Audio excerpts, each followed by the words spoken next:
Hey, everybody. I know that this is an incredible adjustment for all of us.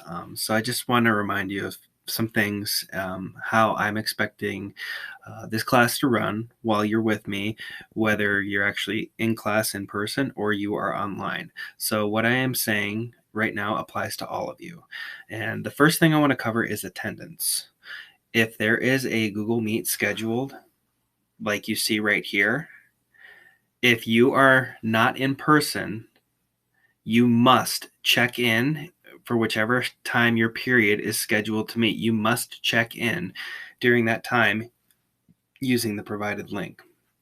That's how you're going to get marked present. The attendance form is going to serve as a backup. So do not only rely on the attendance form. That's a little bit different from last spring, but that's the deal right now. If you're in person, you don't even need to worry about attendance at all because I'm marking you present right then and there. If you are online, whether your cohort is not in person or you have decided to do 100% online, you must show up to any scheduled meet times for your class period. Otherwise, you are going to get marked absent. If you still mark the absent form but you didn't show up to the meet, it will be absent, but it will be excused. That's at least what I've been told as of right now. So I can't stress enough being present during class time.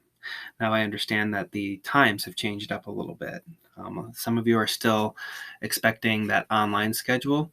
That's changed. So now keep in mind, Mondays and Tuesdays, you are expected to check in with my class, whether it is in person or it is online. If you're cohort A, you are in person on Monday. Cohort B, you are in person on Tuesday. However, both of those days, Monday and Tuesday, you can expect about an hour and a half of work each day. So some of you didn't check in on the first day that we did hybrid, and so you're a little bit behind. But there is some flexibility, and I understand that life happens. So again, you need to communicate things with me, and I can explain to you why I took the action that I did. So for instance, with today's assignment, this is somewhat similar to yesterday's assignment. But I would like you to check in with me at the appropriate time, depending on when your period is.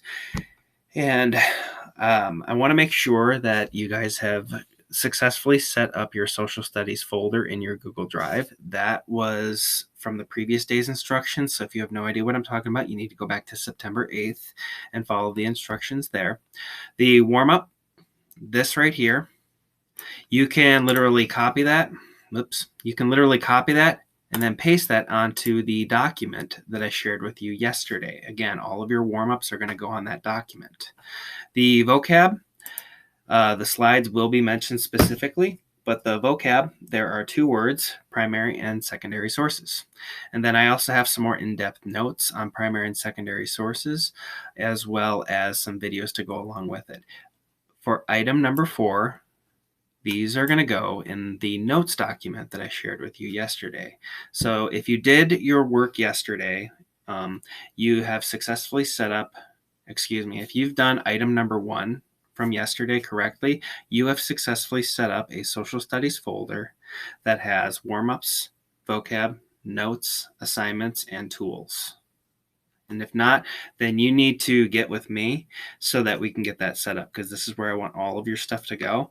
And if you're wondering about the documents that I'm talking about right now for like warm-ups, vocab, and notes, you need to go back and look at September 8th, because those attachments are there and those are where you are going to put all this stuff. And so where we're going to go from here is looking at the differences between primary and secondary sources. And this is a continuation from what we started last year in 6th grade. We're just going to go a lot more in depth. So you guys hopefully have already done your warm-up and the vocab, and now you're on to item number 4, the notes. And these are the specific slides that you are going to use. This is kind of an agenda. Here are the words that I want you to do.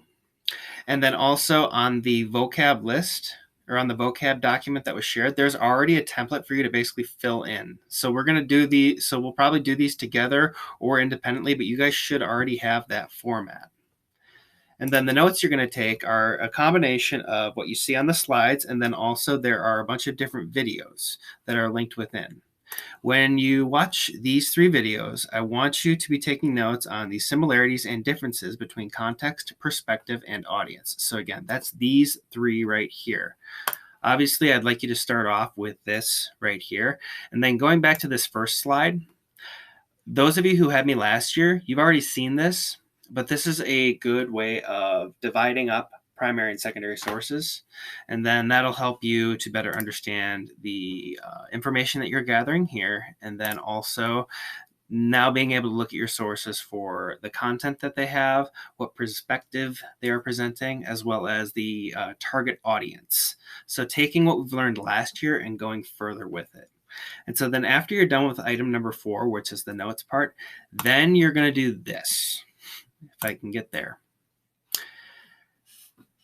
All of these sources are also linked within this assignment right here. And this assignment also happens to be on Google Classroom right here. So that's the title, Source Analysis, Logistics, and Content. And I'm going to go back to the slide real quick. So each of these, this looks like a lot, I'm sure. These are all a different spread from the Jefferson County Free Library Database that we are given access to, as well as Newsela articles. But what I want you guys to do is I want you to, oh my goodness, you're going to essentially choose a total of 2 different primary and secondary sources for a grand total of 4 out of the 9 that are available. All of these have been linked through. So I'm just going to show you this here.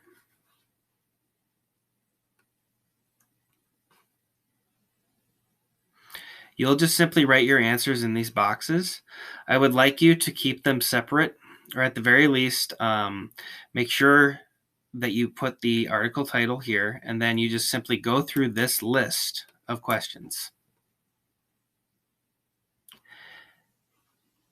These are what I call guidelines for evaluating the usefulness of a source, as well as there is content related to it as well. And how you find those answers is by doing these things right here. So what's written here in the right that I have highlighted in blue right now, that is not for you to answer, that is to guide you. What is here on the left, which is now highlighted in blue, that is what you're responsible for finding. Some of them are as simple as, is it primary or secondary source? You can literally just write primary or secondary, identify the author. So if you kind of look at the order of these questions, these are simple. The first couple are simple identification, where a 1 to 2 word answer is acceptable. But then say with number 4, describing the main idea of the source, that's where you need to give me a more complete thought. Explain how the source can be used to interpret history. That's where you take your prior knowledge to guide your thinking. 1 to 2 evidence quotes that directly connect to the title of your article. So you're going to need to read some of it. You won't need to necessarily read all of it. And then a short response that explains how confident you would be using this as a reference and why. And so that's essentially you evaluating all of the pieces within a source, and then also determining its overall value as a credible source or not. Now, getting into these sources is where it can get a little tricky. So, for instance, I'm going to go on this one right here. So, number 1, secondary source. This is from the Jeffco Public Library. Now, if you guys look right here, mine is already auto-saved. I would encourage you guys to do the same thing as well. The access code is in multiple places. It is right here on the slide. It also is up here in the header. And so you can simply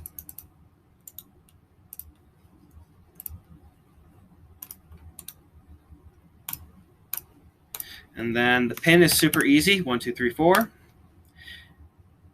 going to say remember me on my device. Loading.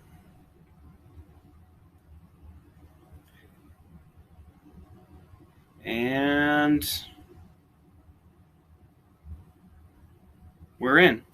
And the cool thing, once I've entered in the login information, it goes directly to that link.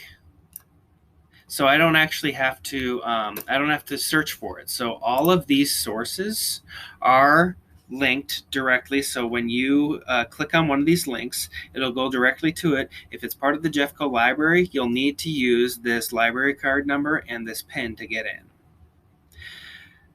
Please remember to read the instructions. I believe it is a total of 4 sources.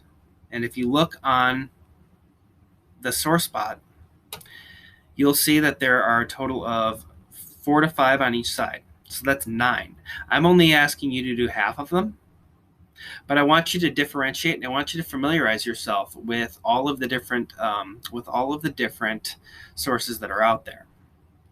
And again, these are the questions that you are answering for each source. And then what's written here in the box to the right is kind of ways to guide how you'll answer those. And so, guys, to wrap up today, and to send you on your way doing the classwork, don't forget the expectations around attendance. Make sure you are checking in person if that opportunity presents itself, because you are required to do that.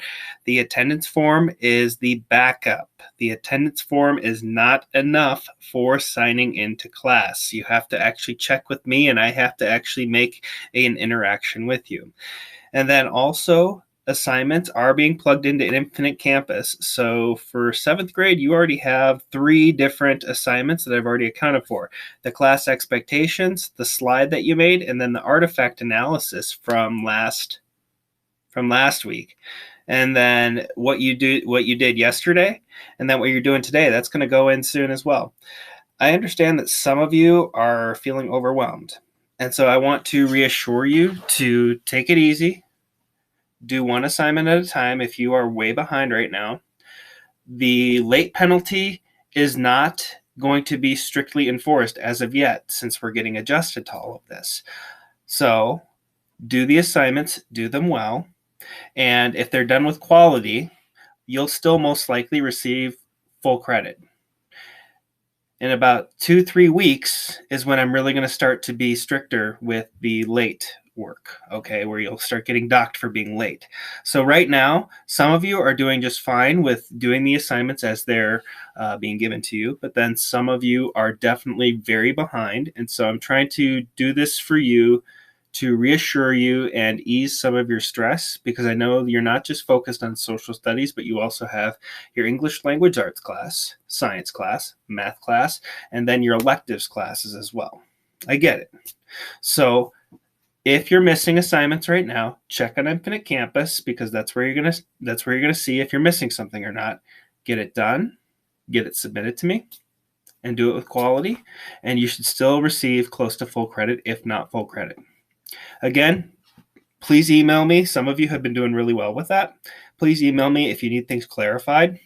I would really like if I give you a video of me kind of going through. It would be beneficial if you watch that video before the class meets, so you can have some clarifying questions ready to go and make the most use of your time. I know I've said a lot, and I know that there's other stuff that you need to do, so I'm going to stop there. Good luck today.